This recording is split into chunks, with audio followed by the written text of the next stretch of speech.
waxaan maqlayay dad fara badan oo cashuurta ku celcelinaya cashuurtu waa astaanta qarannimada ama dowladnimada cid allaale cid diidi karta cashuurtuna horta ma jirto totally tabashooyin way jiraan fara badan oo dadku tabanaya laakiin tabashada dee miiskaa lala yimaadaa waxa weeyaan weli maayarkaa iyo maayar ku-xigeenkaa maanta dalka haystaa intii maayar ee soo martay waddanka intay qabteen nin qabtay oo maayar soo maray ma jiro marka waxa weeyaan horta inuu ilaahay idin tuso waxqabadkooda aad diidan tihiin shanta dabaq ee uu degmooyinka ka dhisay oo keliya nin hal dabaq ku kordhiyey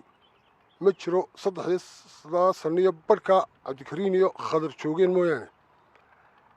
dhalinyartan ay siyaasiyiintu soo adeegsanaysay soo dhex marayaanna waxaan leeyahay waxaa la yidhi afxumo nabadgelyana way kaa gaxaysaa colaadna waxba kaagama tarto ninowna xaafaddiinna iyo aqalkiinna hortiisa taayirna ha ku gubin hana ka mudaharaadin nin siyaasiyo dalniina iyo hadal idin soo dhex marsanin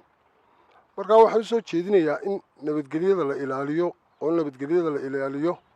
nabadgelyadu waa waxaynu u wada baahan nahay qarannimadu waa waxaynu halkaa ku soo gaadhnay maanta cashuurta qaranku waa ka kow waa muraayaddii qaranka cashuur la-aanna qaran socda ama shaqeeyaa ma jiro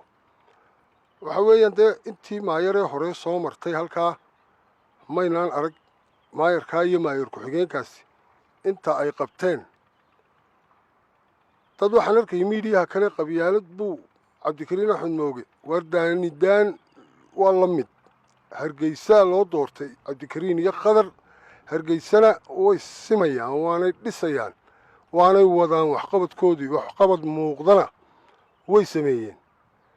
marka waxaan leeyahay horta qolada qabyaaladda ku meeraysanaysa qabyaaladu waa ta halkaa ina dhigtay maanta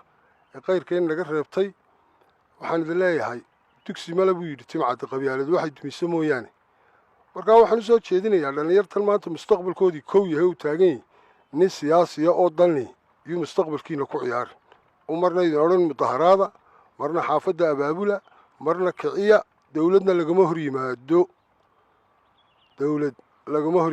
xaafadda 16 jun waxaan ku boorinayaa ee aan ugu baaqayaa weliba in ay guddi samaysato guddi u dooda hadday dowlad hoose noqoto hadday dowlad dhexe noqoto hadday meel kasta noqoto guddi bay xaafadu wada leeyihin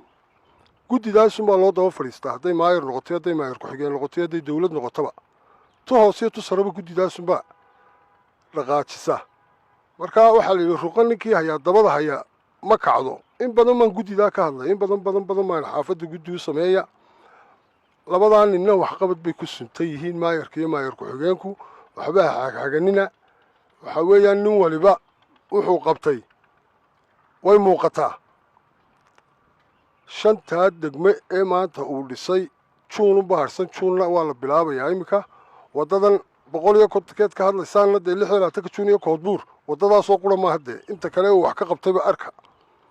markaa waxaan idinku baaqayaa inaad nabadgelyadiina ilaashataan ood xaafaddiina ilaashataan oo dowladaha lagama hor yimaadee dowladda aydaan ka hor iman